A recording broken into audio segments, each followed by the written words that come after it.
तो परकरण है ना, तो इसलिए नहीं हो सकता। यदि तपरकर्ण ना हो तो टाप हो ही जाएगा, दीर्घा का ग्रहण होकर। शूद्राचा महत्पूर्वा को पढ़िए। शूद्र शब्द टाप को उत्पन्न करता है जातिश्चेद भवती, यदि जाति का कथन कर रहे हो। जैसे शूद्रा जातिवाची शब्द बन गया, टाप को उत्पन्न कर दिया, शूद्रा एक जातिवाची शब्द हो गया। स्त्री शूद्र जो होती है ना, उनके लिए शूद्रा शब्द का प्रयोग हो रहा है।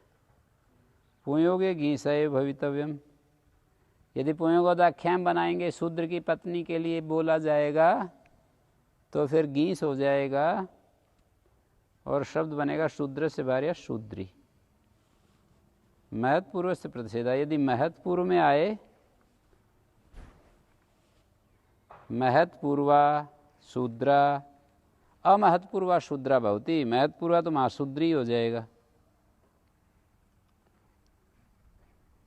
जाति भी बेशक हो फिर भी महाशूद्रा नहीं बनेगा, महाशूद्री बनेगा।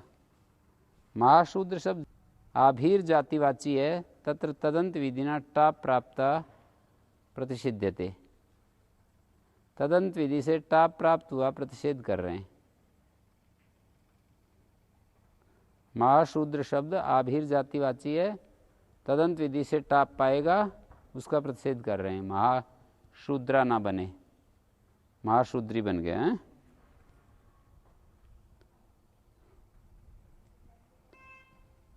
यहाँ महत्पूर्वा अमहत्पूर्वा में शूद्रा जाति संबंधित हो रहा है। महती शूद्रा महाशूद्रा,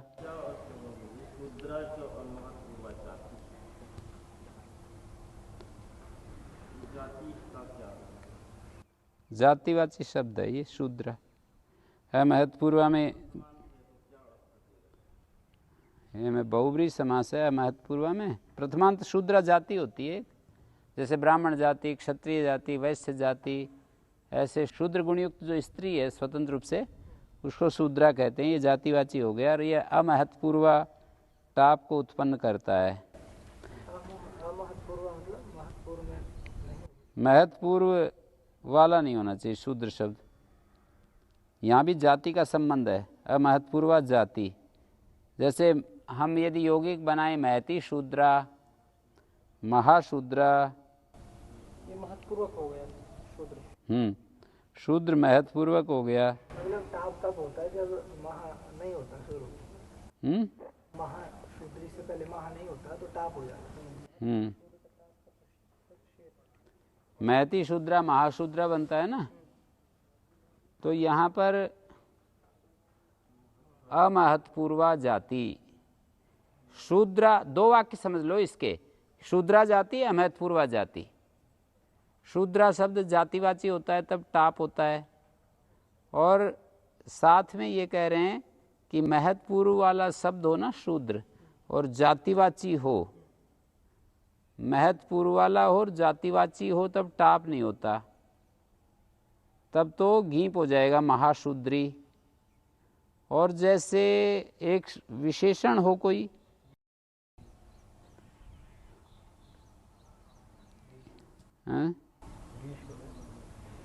जातिवाची है ये, जातिर स्त्री विषयदोपधात। महत्सदपूर्वो यस्या सा महत्पूर्वा, यस्या कस्या महत्पूर्व में है जिसके, महत्पूर्वो यस्या शूद्राया, यस्या शूद्राया। महत्पूर्वा में भी जाति का संबंध है। जातिवसनस्य प्रतिषेधो यथा स्यात्। महती शूद्रा महाशूद्रा, यहाँ उत्तर पद शूद्र शब्द जाति में वर्तमान है, न समुदायो महती शूद्रा रूपा। यहाँ जो महती शूद्रा रूप समुदाय जाति में वर्तमान नहीं है,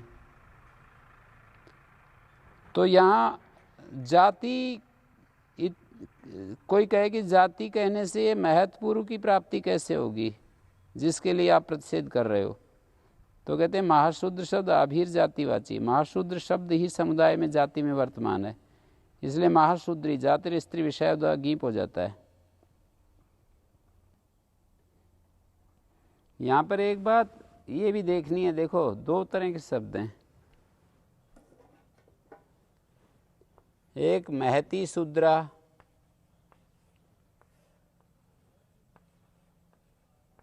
ये बनता है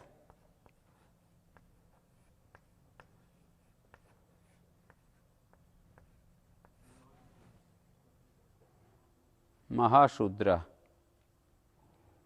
महती को पूंद भाव हो गया और आन महता समान अधिकरण जाती है यो, पूंद भाव होकर के महती शूद्रा महाशूद्रा। और एक होता है महाशूद्र शब्द आभीर जातिवाचक, तो ये जातिवाची है, ऊपर वाला शूद्र भी जाति में। ये महाशूद्र जातिवाची नहीं है ना। यहाँ महती शूद्रा महाशूद्रा, एक महाशूद्र अलग ही जाति है, एक तो शूद्र जाति एक महाशूद्र जाति है। शूद्र में एक महाशूद्र, महाशूद्र एक जाति है और शूद्र एक जाति है, ठीक, अलग अलग जाति हैं ये। तो शूद्र शब्द जब जातिवाची होता है, शूद्रा चाहे महत्वपूर्वा जाति, शूद्र शब्द जातिवाची होता है तो शूद्रा बनता है। और यदि शूद्र की भार्या कहनी हो, शूद्र से भार्या,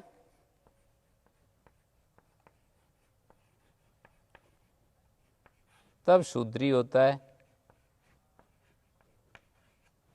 ये पुयुगदाख्याम गीप हो गया। अभी महाशूद्र शब्द से क्या बनेगा?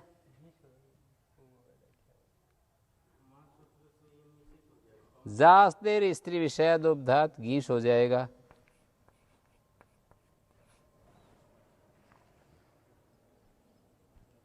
यहाँ पर जातिर स्त्री विषयादोपधात गीस हो जाएगा।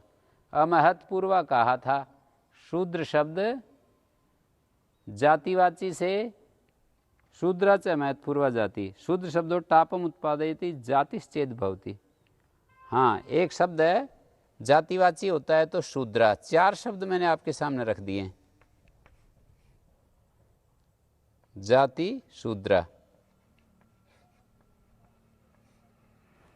चार शब्द रखे मैंने। महाशूद्र से गीस करेंगे तो महाशूद्री,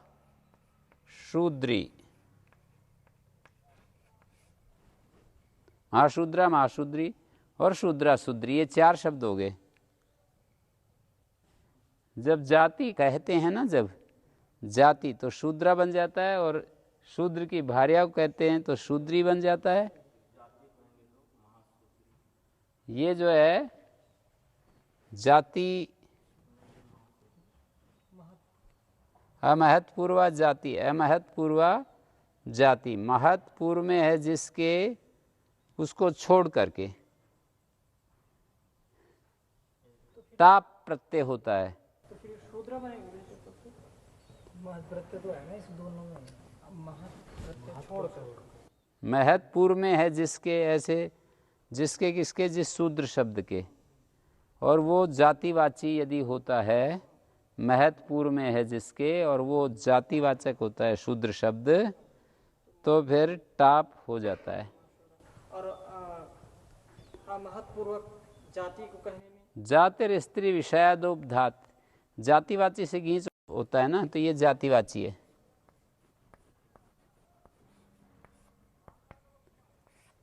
महत्पूर्वक ये दिख रहा ना? और नीचे वाला अमहत्पूर्वक, हाँ, नीचे सबसे नीचे ये केवल शूद्र शब्द है, केवल शूद्र शब्द है और जाति में, और जाति में है। इसको ये नहीं कैसा अमहत्पूर्वक जाति। हाँ, अमहत्पूर्वक तो है ही, महत्पूर्व में नहीं है इसके। इसमें तो ये हो गया, पर ये जो दो महाशूद्रा और महाशूद्री है, इनमें क्या फर्क है ये नहीं पता चला ना। एक जाति है, जातिर स्त्री विषयादोपधात, महाशूद्री बन गया। महा को छोड़ने के लिए कहा था ना, जो बाती का विषय बन रहा है। शूद्रा च अमहत्पूर्वा जाति, शूद्रा शब्द जातिवाची होता है तो टाप को उत्पन्न करता है। यहाँ पूरा घट गया वार्तिक जो मतलब कहा था। शूद्रा शब्द अमहत्पूर्व वाला हो तो जातिवाची हो और अमहत्पूर्व वाला हो तो टाप को उत्पन्न करता है। शूद्रा टाप को उत्पन्न कर दिया। और यहाँ पुंगद आख्यान शूद्र की भार्या शूद्री, ये भी हो गया। मास्टर की पत्नी मास्टरनी, थानेदार की पत्नी थानेदारनी, डॉक्टर की पत्नी डॉक्टरनी। अब आगे दो शब्द, एक होता है महती शूद्र या महती, ये महाशूद्र शब्द से महाशूद्री बनाते हैं। एक महती शूद्रा महाशूद्रा, हैं महती को तो पुंवद भाव होकर के फिर आकार आदेश होकर के महाशूद्रा बना है। महती विशेषण है, मतलब एक शब्द महती लेंगे शूद्रा से समास करेंगे महती का और शूद्रा का। और दूसरी जगह महाशूद्र से गीस ला रहे हैं, मतलब महाशूद्र शब्द ले लिया पहले, हाँ और उससे उसी से गीस किया। तो महाशूद्र लेंगे तो जातिर स्त्री विषयोपधात, ये जातिवाची है महाशूद्र, और इस आभीर जातिवाची है। और महाशूद्र तो पुल्लिंग हो जाएगा, महाशूद्री स्त्रीलिंग हो जाएगा। जैसे शूद्रा, जैसे इसके अनुसार, जैसे शूद्र से भार्य के अनुसार, शूद्र से भार्या के अनुसार नहीं बनाया ये तो जातिवाची शब्द है। जातिवाची है मतलब शूद्र की भार्या अलग चीज है, शूद्र से भार्या शूद्री अलग चीज है। महाशूद्र से भार्य ऐसा कहाँ कह रहे हैं? वो जो ये प्रयोग है ना, ये जाति शूद्रा, ऐसे ही जाति महाशूद्रा महाशूद्री,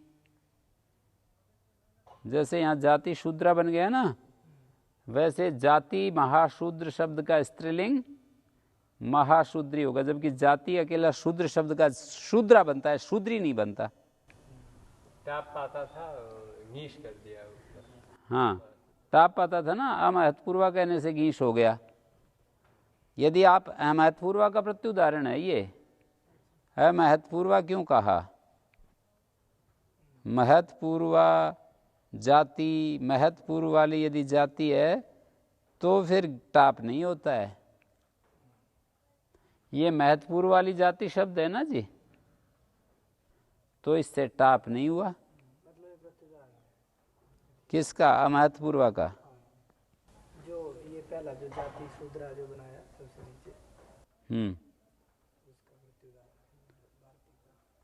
जाति यदि होगी तो फिर गीश हो गया। जातिर स्त्री विषयोपधात गीश हो गया, महाशूद्री हैं। और ये महती शूद्रा महाशूद्रा, ये जो महती शूद्रा है ना, महाशूद्रा जो बना है, ये शूद्रा की विशेषता बतलाई जा रही है। वो शूद्र जाति है या पुंयोग वाला है या और नहीं, पुंयोग वाला तो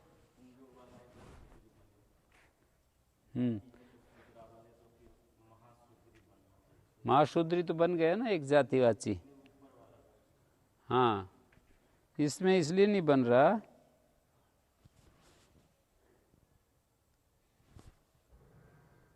अंतरंग होने से टाप कर लिया, बाद में सुप लाए, सुबंध का समास कर दिया। महत्पूर्व से प्रतिषेधा, महत्पूर्व का प्रतिषेध महाशूद्री बन गया। मूल काशिका ही आप पढ़िए, पुंयोगे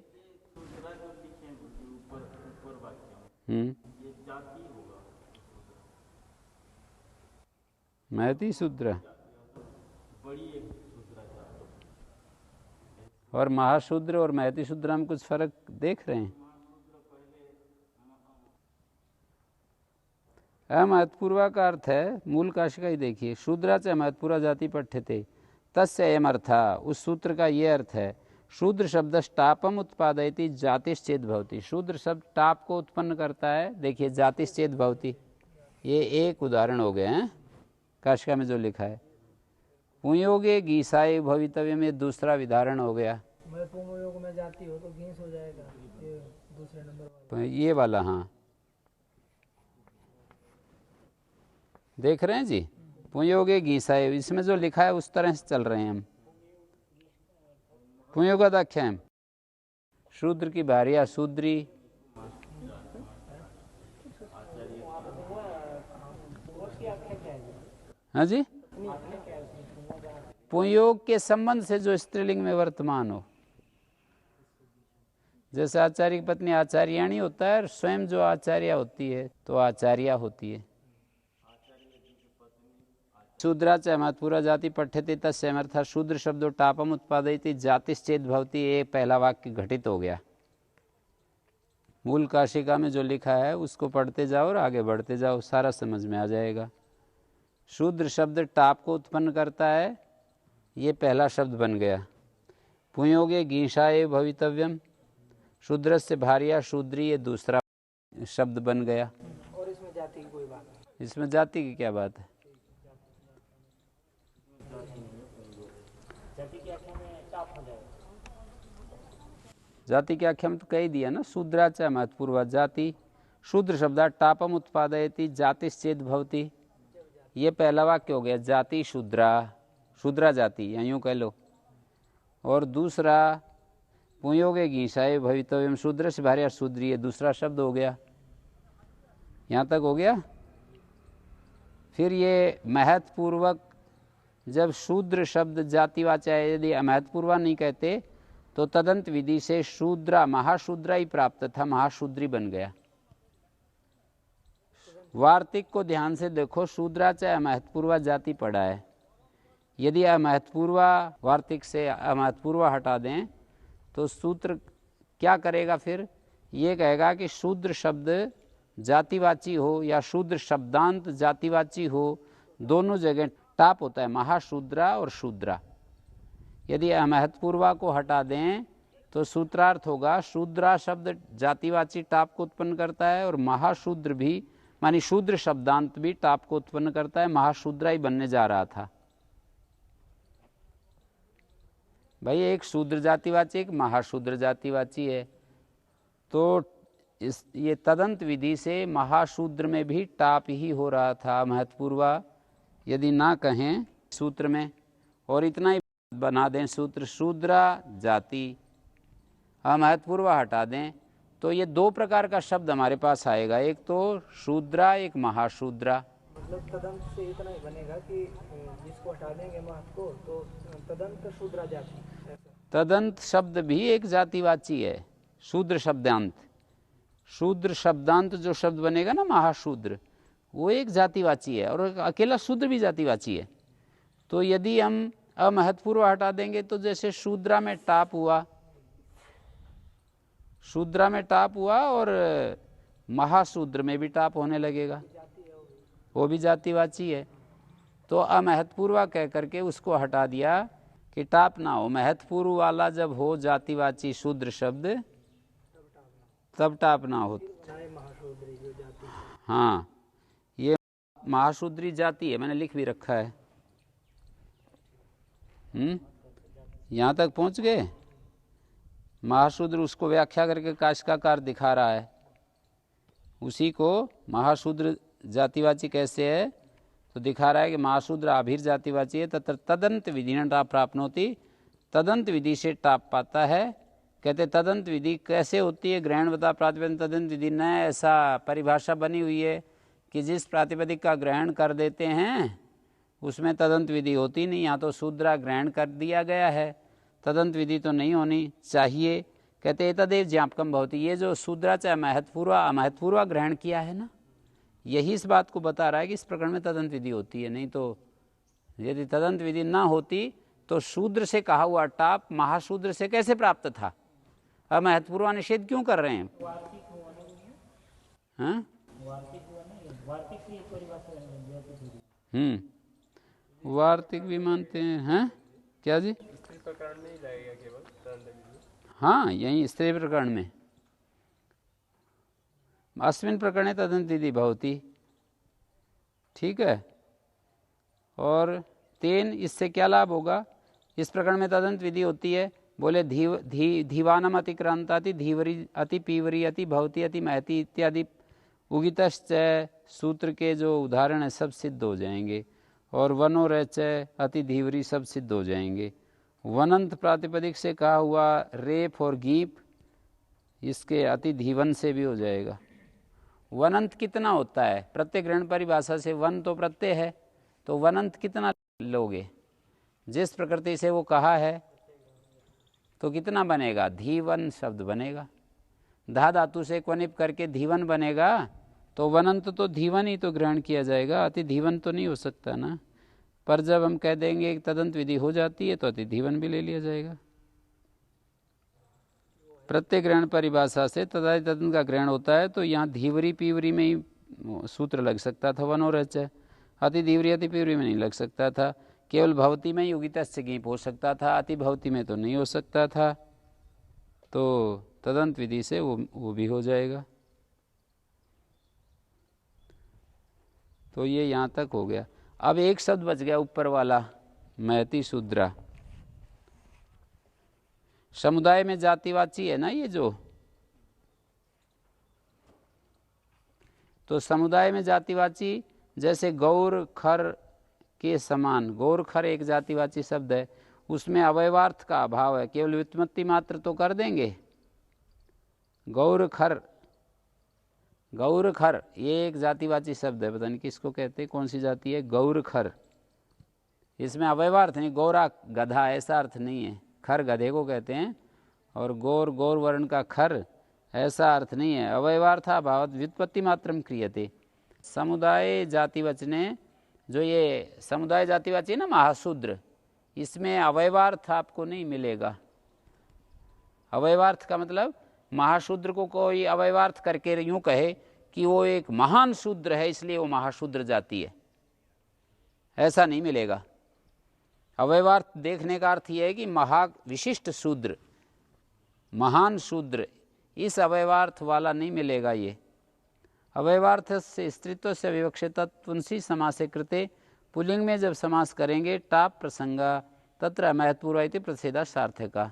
तथा किम मतलब अवयवार्थ जो स्त्रीत्व के अविवक्षित होने से पुल्लिंग में समास किया हमने, महाशूद्र इति महाशूद्र, फिर टाप पाया, फिर उसका अमहत्पूर्वा ने निषेध कर दिया। इससे क्या निकला? अमहत्पूर्वा इत्यत्र जाति इति न संबंधनीयम।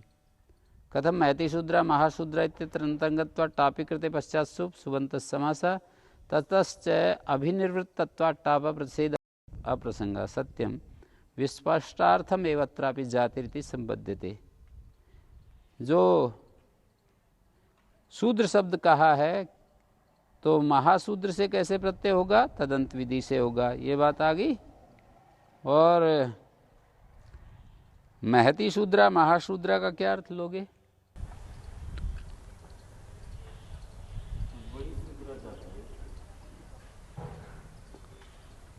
और महाशूद्री का क्या लोगे? अंतरंगता क्या है ऊपर वाले? हैं? हाँ, महाशूद्री में अवयवार्थ नहीं लेंगे, महाशूद्री एक स्वतंत्र जाति है। अत्र भी जाति न अमहत्पूर्वा जो है ना, यहाँ भी जाति संबंधित है। ये प्रसिद्ध महाभूत महति शूद्रा महाशूद्री। पद्मश्री में तो अमहत्पूर्वा पर यह बात लिखी है कि यहाँ पर भी जाति संबंधित होता है। जाति से टाप होता है, जातिवाची शूद्र से टाप होता है, और बोले महत्पूर्व को छोड़कर जातिवाची शूद्र से टाप होता है। तो इसलिए ये हो गया महत्पूर्व वाले को छोड़कर, महत्पूर्व वाले को छोड़कर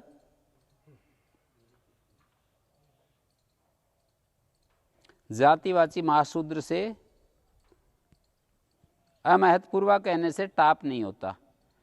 जातिर स्त्री विषयादोपधात गीश हो जाता है। अमहत्पूर्वा इत्यस्य अर्थम महत्पूर्वस्य प्रतिषेधा। अमहत्पूर्वा का अर्थ खोला है काशकाकार ने, महत्पूर्वस्य प्रतिषेधा, महत्पूर्व वाले का प्रतिषेध है टाप करने में।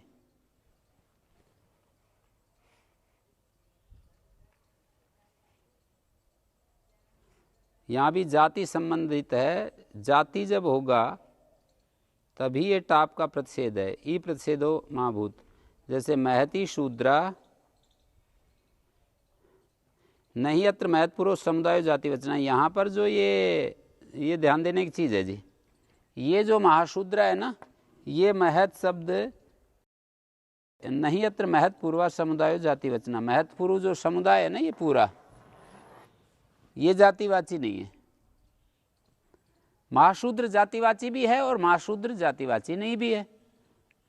जब ये जातिवाची है तब तो यहाँ अमहत्पूर्वा के कारण महत्पूर्व से प्रतिषेधा, टाप का प्रतिषेध हो गया। प्रतिषेधा माने टाप है। महत्पूर्व से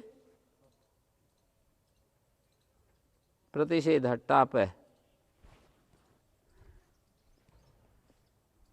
महाशूद्र शब्दो आभीर जाति वचना तत्र तदंत विधिना टाप प्राप्ता प्रतिषेधे। तदंत विधि से टाप पाया था, उसका प्रतिषेध कर दिया। ग्रहणता प्रातिपदिक तदंत विधि कथन तदंत विधि। जबकि ये नियम है कि प्रातिपदिक का ग्रहण करके कुछ कार्य करते तदंत विधि नहीं होती। यहाँ तो आपने तदंत विधि कर दी। बोले या महत्पूर्वा से ही निकल रहा है कि तदंत विधि होती है। ज्ञापक का स्वार्थ में प्रयोजन है, महत्पूर्वा कहना सार्थक और अन्यत्र फल। वनो रच वनंत से कहा हुआ धीवन से ही पाता था, अति धीवन से नहीं पाता था। अति धीवरी में भी रेफ और गीप हो गया। नहीं तो यदि ये नियम लागू नहीं करते तो केवल धीवरी में ही होता रेफ और गीप। वनोरच अति धीवरी में नहीं हो सकता था। तो ये जो मैंने कहा महति शूद्रा महाशूद्रा, ये एक जाति नहीं है। शूद्रा को विशेषित कर रहे हैं यहाँ हैं। शूद्रा तो जाति है, पर ये महाशूद्र अलग जाति है और शूद्र अलग जाति है। तो यहाँ पर महत्पूर्व वाली जब जाति होती है वो एक अलग जाति है। यहाँ पर जब हम कहते हैं महति शूद्रा तो एक जाति नहीं है। ये शूद्रा जाति में आ गया, पर महति को विशेषित करने से वो जाति वही जाति रहेगी। महति को विशेषित करने पर अलग जाति नहीं आई। जैसे यहाँ अलग जाति आ रही है, यहाँ पर अलग जाति आ रही है ना, महाशूद्र। महाशूद्र सबसे अलग जाति का ग्रहण हो रहा है, यहाँ अलग जाति का ग्रहण नहीं हो रहा। शूद्रा जो थी ना, उसको ही महति के द्वारा विशेषित कर दिया। पहले वाले महति शूद्रा का ये अर्थ है कि जो शूद्रा स्त्री है, जो शूद्रा स्त्री है वो बहुत ही महती शूद्रा अस्ति। और यहाँ महाशूद्र में महती, यहाँ जो ये महाशूद्र है ना, ये अलग जाति आभीर जाति होती है। आभीर को महाशूद्र कहते हैं। और वो शूद्र है जो कि बिना पढ़े लिखे हैं, जिनको ज्ञान नहीं है, शास्त्र का बोध नहीं है। हाँ, और ये एक वैश्य लोग हैं, उनको महाशूद्र कहते हैं।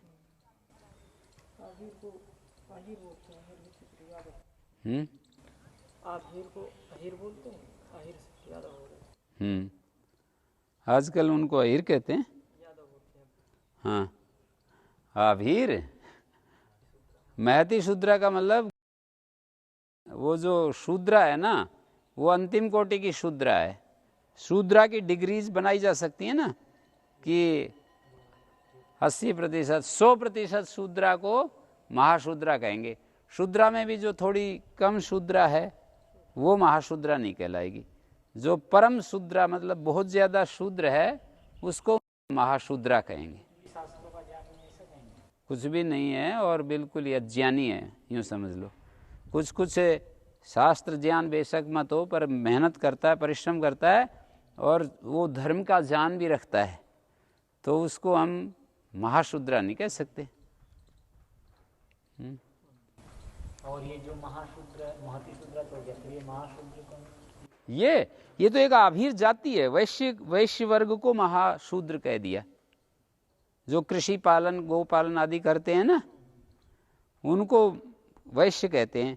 तो वो जो है महाशूद्र, ये तो शूद्र कोटि में ही नहीं आती ना, ये तो एक वैश्य कोटि में आता है। तो महाशूद्र जो स्त्री है वो महाशूद्री होगी, वैश्य परिवार की कोई महिला। हैं? महती शूद्रा में जो शूद्रा है ये 100% शूद्रा, 100% शूद्रा कह लो, हैं? और यहाँ जो महाशूद्र है ये वैश्य परिवार है, ये जो है ये वो नहीं है। ब्राह्मण क्षत्रिय वैश्य शूद्र, तो ये शूद्र ही नहीं है ये तो। हाँ, तो इस तरह से चारों शब्द आपके सामने।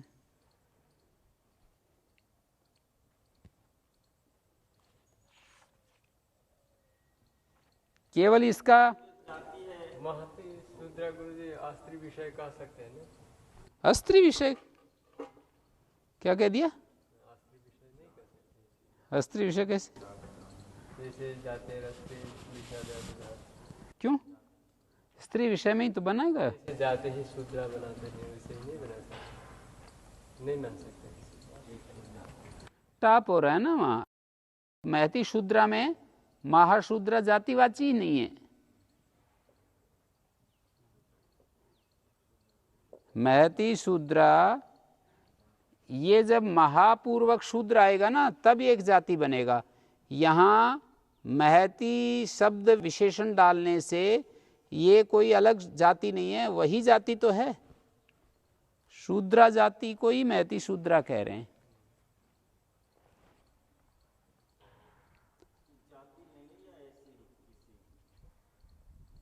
जाति शूद्रा है और उसी का विशेषण महती है, तो ये अलग कोई जाति नहीं हुई ना। महा डालने से कोई अलग जाति होगी ऐसा नहीं है, जबकि यहाँ अलग जाति है। मैं सोच रहा हूँ वो जो शूद्रा है शूद्रा जाति ही नहीं है वो शूद्रा। नहीं, वो तो शूद्रा का विशेषण है ना महती। महाशूद्र जाति नहीं है, शूद्रा तो जाति है, महती के द्वारा उसको विशेषित कर दिया गया है। यहाँ पर दो शब्दों का समास किया है ना, तो ये जो शूद्रा ये तो जाति है। छोटी सी लड़की है जो विवाह आदि भी नहीं किया और क्या नाम कम पढ़ी लिखी है, तो उसको हम क्या कहेंगे? शूद्रा कहेंगे। जाति वो जाति भी नहीं। ये तो भारतीय परंपरा के अनुसार, प्राचीन परंपरा के अनुसार यदि देखो तो छोटी लड़की बड़ी लड़की का मतलब नहीं है। वो तो गृहस्थ के लिए ही ब्राह्मण क्षत्रिय वैश्य शूद्र होते हैं। न ब्रह्मचारी का वर्ण है, न वानप्रस्थ का, न संन्यास का। मेरे कहने का तो विवाह आदि नहीं किया है, तुम योग नहीं हुआ है तब की बात। नहीं, आप कितनी भी हो, जो ब्राह्मण क्षत्रिय वैश्य शूद्र के लिए ये जो वर्ण व्यवस्था है ये गृहस्थ आश्रम की है। ठीक है, मेरा प्रश्न उस गृहस्थ आश्रम में मान लीजिए कोई गया नहीं और बड़ी हो गई है और वो कुछ पढ़ी लिखी नहीं, तो उसको क्या करेंगे? मेरा प्रश्न यहाँ। नहीं, तो ऐसा व्यवहार आप जहाँ आप देखिए लोक में क्या होता है, जैसे शूद्रा है ऐसे ही उसकी विशेषता, यदि वो ज़्यादा ही बिल्कुल मूर्ख है तो महाशूद्रा कह देंगे, ज़्यादा ही मूर्ख है तो महाशूद्रा कह देंगे उसको। शूद्र परिवार की कन्या है और शूद्रा जाति है ना, उसकी विशेषता बतला दी महा से। इसको पकड़ के कोशिश करो ना समझने की। यहाँ क्या ले रहे हैं? जाट आदि जाति को ले रहे हैं या जाति को होने से आकृति जाति नहीं है, उपदेश व्यंग जाति है। निर्धारित कर दिया कि जो ऐसा ऐसा हो सो ब्राह्मण जाति के अंदर रखेंगे, ऐसा ऐसा होगा क्षत्रिय जाति के अंदर रखेंगे, ऐसा ऐसा जो करेगा वो। वैश्य जाति के अंदर चार ही तो हैं, ये जाट जाति नहीं है। वैश्य जाति रखेंगे, ऐसे शूद्र जाति को रखेंगे। यहाँ पर समुदाय में जाति शब्द केवल महाशूद्रा में व्युत्पत्ति मात्र दिखाएंगे, अवयवार्थ नहीं है। यहाँ पर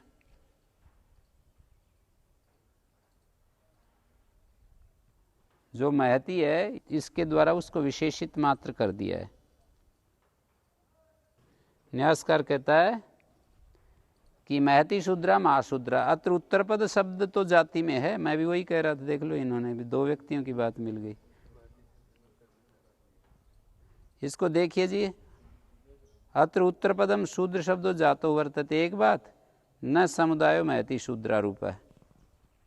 कथम पुनर्जातिरित्युच्य माने महत्पूर्व से प्राप्ति, तो वो बोले तदंत विधि से प्राप्ति है। जाति में कहा गया कार्य वो महत्पूर्व में प्राप्त कैसे है, जिसके लिए आप प्रतिषेध कर रहे हो, तब बोले वो महाशूद्र जातिवाची उसके लिए प्रतिषेध कर रहे हैं। महाशूद्र शब्द जो है पूरे समुदाय में वर्तमान है, इसलिए जब जाति में वर्तमान है तो जातिर स्त्री विषयोपधात लग जाता है। महती शूद्रा में भी शूद्र शब्द तो जाति में वर्तमान है, पर जो महती शूद्रा है वो जाति में वर्तमान नहीं है। और उधर महाशूद्र जो आभिर जातिवाची कह रहे हैं वो तो समुदाय ही जाति में वर्तमान है। तो जो अमहत पूर्वा है यहाँ पर इसका भी संबंध है, अमहत पूर्वा का भी संबंध है। यहाँ दो वाक्य हो गए। शूद्रा जाति टापम उत्पादयति सचेत महत्पूर्वा न भवति। महत्पूर्वा यदि होती है जातिवाची तब टाप को उत्पन्न नहीं करती। महत्पूर्वा नहीं होती तो टाप को उत्पन्न नहीं करती। महाशूद्री बन जाएगा जात्र स्त्री विषय दोपदात, और पुंयोग में शूद्री बन जाएगा। और जब शूद्रा ही जाति है उसको हम महती विशेषण से युक्त करते हैं तो वही रहेगा। जैसे शूद्रा है वैसे महती शूद्रा, महाशूद्रा। अजा एडका चटकाश्वा मूषिका इति जाति, ये भी जाति हैं। बाला होडा पाका वत्सा मंदा विलाता इति वया, ये अवस्था के द्योतक शब्द हैं। इनमें से बाला तो प्रचलित है, वत्सा भी प्रचलित है, बाकी तो सब अप्रचलित शब्द हैं।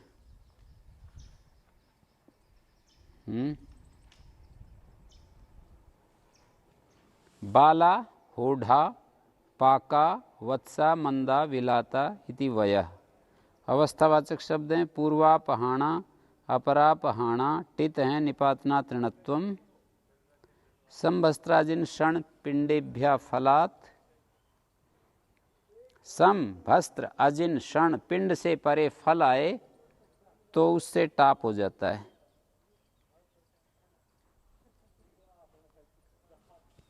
ठीक हो गया, इनसे टाप हो जाता है। जैसे सम से फल आएगा टाप, सम फला, भस्त्र फला, जिन फला, क्षण फला, पिंड फला, त्रिफला। त्रिफला द्विगो, तीन फलों का समाहार। द्विगु समास में त्रिफला बनेगा, बहुब्री में त्रिफली संगति, तीन फलों का समाहार। और सत प्राक कांड प्रांत शत एकेभ्या पुष्पात। सत प्राक कांड प्रांत शत एक से परे पुष्प आएगा तो उससे क्या होगा, टाप हो जाएगा। सत पुष्पा, प्राक पुष्पा, कांड पुष्पा, प्रांत पुष्पा, शत पुष्पा, एक पुष्पा। पाक कर्ण से गीस पाता था, पाक कर्ण पण पुष्प फलमूल वालोत्तर पदाच गीस का अपवाद टाप कर दिया। शूद्राच महत्पूर्व जाति। ये वार्तिक मानते हैं या गणपाठ में पढ़ा हुआ सूत्र मानते हैं। क्रुंचा उष्णीया देव विषा, ये हलंत शब्द हैं। क्रुंच उष्णीय देव विष, ज्येष्ठा कनिष्ठा मध्यमा पुंयोग। कोकिला जाति मूला नया, मूल शब्द नए से परे आए तो अमूला बन जाएगा।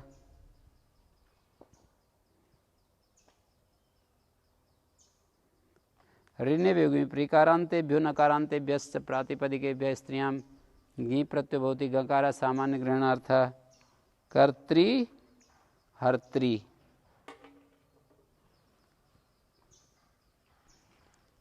सामान्य ग्रहण कहाँ पर, ज्ञाप प्रातिपदिकात में।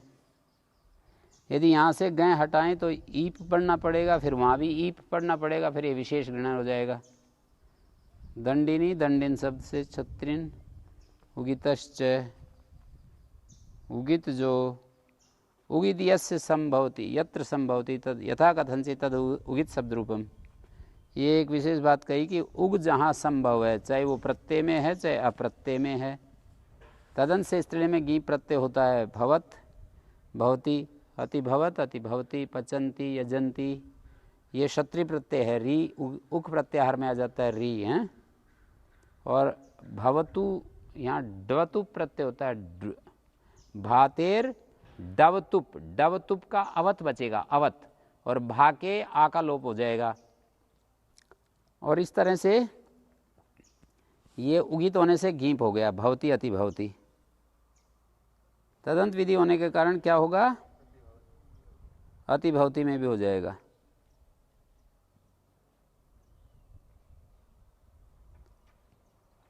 प्रत्येक ग्रहण परिभाषा आने लगेगी, प्रत्येक का जहाँ असाधारण रूप ग्रहण हो ना वहीं लगती है। और व्यपदेशवत भाव और प्रातिपदिकेन भी निषेध नहीं लगेगा। प्रातिपदिक का जहाँ असाधारण रूप का ग्रहण होगा वहीं पर होगा। यहाँ पर प्रातिपदिक के असाधारण रूप का ग्रहण नहीं है ना, यूँ कह दिया उकित यस्य, तो उगित कह दिया, प्रातिपदिक के असाधारण रूप का ग्रहण नहीं है। अति गोमती यहाँ पर भी असाधारण रूप, जैसे गोमान, जैसे कोई शब्द ले लें उससे फिर कोई कार्य करें, वो असाधारण रूप होगा। एक तो यूँ कहे कि मनुष्य को ले आओ, एक कहें कि आशुतोष जी को ले आओ, तो ये असाधारण है, मनुष्य कहें तो साधारण। जहाँ प्रातिपदिक के असाधारण रूप का ग्रहण हो वहीं पर वो व्यपदेशवत भाव और प्रातिपदिक लगता है, ना कि प्रातिपदिक सामान्य ग्रहण में। उगित सामान्य है ना, उगित यस्य, उक इत है जिसका, तो ये तो एक सामान्य ग्रहण कह दिया कि जिसका उक इत है। असाधारण ग्रहण होता तो यूँ कहते कि गोमान शब्द से गीप होता है, ये हो असाधारण, फिर गोमती में थोड़ी होता, अति गोमती में नहीं होता ना। प्रातिपदिक अप्रातिपदिक दोनों का जो ग्रहण है वो साधारण ग्रहण होता है ना।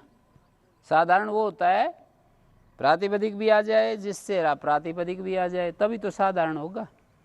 अच्छा, जिसको शब्द को पकड़ने से प्रातिपदिक ही आए उसको साधारण कैसे कहोगे? जिस प्रातिपदिक को पकड़ने से वही आए तो असाधारण कैसे कहोगे? वही आए तो, किसी प्रातिपदिक को ग्रहण से वही आए तो साधारण कैसे?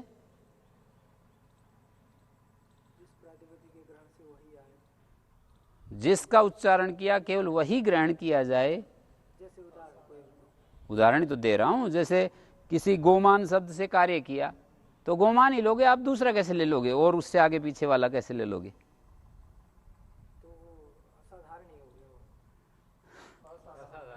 असाधारण हो गया ना। सामान्य तब होता है, साधारण वो होता है जो कईयों में चला जाए। किसी शब्द का ग्रहण करके कार्य किया जाए तो वो साधारण कैसे होगा? फिर तो उसी को पकड़ेंगे हम, दूसरे में कैसे जा सकते हैं? जैसे कोई प्रत्यय है और कोई अप्रत्यय है, तो प्रत्यय अप्रत्यय का साधारण ग्रहण हो गया ना। प्रातिपदिक भी है, अप्रातिपदिक ही है। प्रातिपदिक अप्रातिपदिक दोनों हो सकते हैं ना, तो वो तो साधारण ग्रहण हो गया। केवल प्रातिपदिक का ही ग्रहण हो तब असाधारण ग्रहण हो सकता है।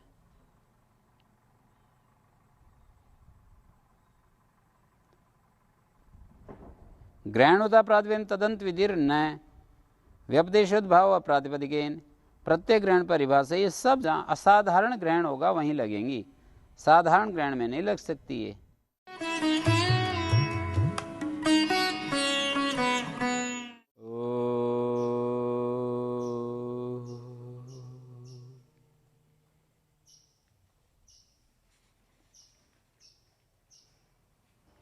एक तो ये बताना चाह रहा था, शूद्राचा महत्पूर्वा जाति गण सूत्र नागेश के मत में ये वार्तिक है।